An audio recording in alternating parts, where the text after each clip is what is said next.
If you're sick of hearing nothing but coronavirus talk, hit the like button because we're still staying positive, talking fantasy football, and a few dream destinations for some upcoming free agents.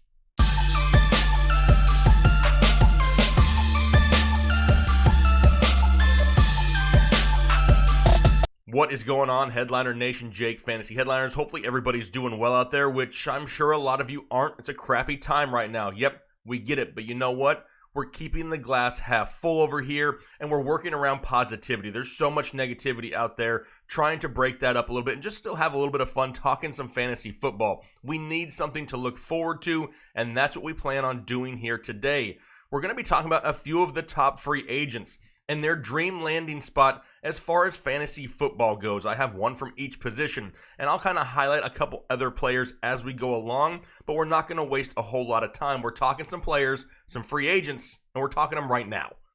All right, we're going to start off with them ball throwers, talking quarterbacks first, and there's a lot of big-name quarterbacks out there this year. Whether they're free agents or on the trading block, I could have chosen from a handful of quarterbacks. We could have chosen Phillip Rivers, but honestly, I don't know if he goes to a situation any better than what he really had with the Chargers. Jameis Winston, I mean, he put up great fantasy numbers in Tampa Bay. I don't see him going anywhere else and doing better than that. So what about Tom Brady? Now, a lot of people say he's old, and he is. He's just about old as dirt. But now we've mentioned the Chargers with Phillip Rivers and him being gone, and in my opinion, Tom Brady to the Chargers makes a whole lot of sense. Look at the offense they already have. He has proven wide receivers. He doesn't have to worry about rookie wide receivers trying to learn the NFL game. He's got Keenan Allen, Mike Williams. Now they've franchise tagged Hunter Henry. He has himself a large, athletic, pass-catching tight end to utilize. We've kind of seen this recipe for Tom Brady in the past before. But what else does Tom Brady really rely on in an offense? It's a pass-catching running back. Great, because they have Austin Eckler there now, who's basically a clone of James White. He's a California native, and it's all about location as far as afterlife of football, right? A lot of business ventures that he's already dipped into makes a lot of sense for him to be in LA. If they can build the offensive line through the draft, they need a quarterback. We already know that. They could use those earlier picks to fill other needs, rely on Tom Brady, which isn't a bad, backup plan, and really build this squad around him for the next year or two to make a run. There's plenty of cap space available for the Chargers, and Tom Brady in LA makes a whole lot of sense. All right, so now we're going to transition into the running backs, and basically two big names on top of this list, right? You got Derrick Henry, Melvin Gordon. So in my opinion, Derrick Henry is already in his dream location. He's running behind a great offensive line in an offense that's really going to give him volume, right? He's going to see the touches in Tennessee. You can't ask for much more, and he's produced in this offense already. In my opinion, Derrick Henry just needs to stay in Tennessee. But what about Melvin Gordon? We know he's leaving, right? He's not going back to the Chargers. So where does he land?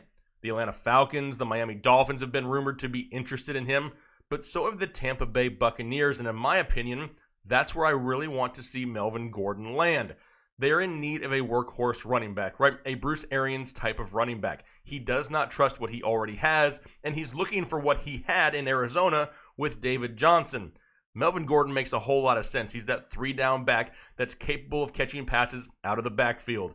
Now, yes, the offensive line is not great, and it hasn't been great for a long time in Tampa Bay. However, they're going to be very, very strong here in free agency, and that may allow them to build the offensive line more through the draft. We already know they got plenty of cap space. He's an Arians type of running back, right? He fits the mold, and he really doesn't have to worry about competition in the backfield. Why, you ask? Easy. Ronald Jones still sucks. Peyton Barber is highly inefficient. Melvin Gordon is an immediate upgrade at this position. They got plenty of weapons on the outside in Chris Godwin, Mike Evans. Maybe O.J. Howard decides to play football this year, and that really opens up the running lanes for Melvin Gordon and pulls defenders outside of the box. The biggest question, who's going to be the quarterback in Tampa Bay? Does Jameis return? Maybe they sign the likes of a Tom Brady. If that's the case, it only benefits Melvin Gordon. Love him landing in Tampa Bay. However, if he lands in Atlanta or Miami, do I hate it? No, I don't hate it whatsoever. I think it just lowers the ceiling somewhat, and we kind of have to lower expectations a little bit lower than what I see here in Tampa Bay.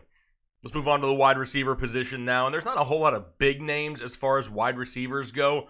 A lot of people talking about Robbie Anderson. I'd kind of like to see him maybe in a Buffalo, right? A strong-arm quarterback in Josh Allen, the speedy wide receiver of Robbie Anderson. Makes a lot of sense there. What about A.J. Green?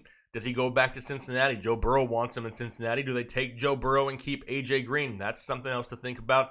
But what about Amari Cooper? Can the Cowboys afford to keep all of these players? It's looking like there's a chance that maybe they can't. So who really needs a wide receiver right now? And this may piss off the fan base, but it makes a lot of sense. What about the Philadelphia Eagles? The interdivision rival there of the Cowboys. Can they take away Amari Cooper? Think about it. Who's going to catch passes in Philadelphia? There's already rumors that Alshon Jeffrey, he may be out in Philadelphia. And last year, they were reliant on the likes of Greg Ward, a former quarterback. They need wide receivers in the worst way in Philadelphia. There is going to be plenty of targets available and up for grabs in that offense. Basically, whatever Amari wants, he can get in Philadelphia. They got plenty of cap space, and they play in a division where he could see a lot of great matchups throughout the season. Amari's biggest issue for his entire career is he kind of has off and on weeks, right? He's not elite every single week. The talent is always there. It's the drive that's a little bit of a question mark. I think going to Philadelphia, a team that's constantly vying for a playoff spot in a division that they can easily win on a yearly basis, may lend to motivate him a little bit more, but that's really going to be a question no matter where he goes. You have to look for opportunity in fantasy football. You're looking for targets. You're looking for that target share, and there is no team out there with more available targets right now than the Philadelphia Eagles. Amari Cooper could be a huge, huge sign for them here in NFL free agency. Lastly, talking about tight ends, the football kind here, and there's a couple names on the top of the list. Eric Ebron, not too overly excited about, but Austin Hooper is somebody who's very intriguing. He's younger, he's more athletic, and he could really add another dimension to an offense out there in the National Football League. Where do I like him going? You may not like it at first glance, but it makes a lot of sense. I don't hate Austin Hooper going to the Green Bay Packers. Why? Jimmy Graham, he's gone. Now I get it, it's Jimmy Graham, and he's not what he used to be and didn't do anything overly great in Green Bay. However, over the past 2 years, he averaged 75 targets a year, and that's with him not playing every game, all game long, every season. The guy could not stay healthy, so the target volume is going to be there. They need more pass-catching options in Green Bay. It's Devontae Adams and a couple running backs. They don't trust MVS, Equanimeous St. Brown, Allen Lazard, whatever other wide receiver you want to name. Austin Hooper could be that number 2 pass-catching option in this offense. It gives him great red zone opportunities, and he already has ties to head coach Matt LaFleur from his time that LaFleur spent in Atlanta. Lastly, quarterback play. We want to have him on a team with a good quarterback, right, to give him those opportunities. I think Aaron Rodgers is more than capable of supplying at least 75 targets the way of Austin Hooper. If he can get anywhere near those 75 targets, you're looking at a top 10 fantasy tight end. Is he going to go out there and challenge George Kittle and Travis Kelce and Zach Ertz for the top spot? No, probably not. However, easy top 10? Absolutely, if Austin Hooper lands in Green Bay.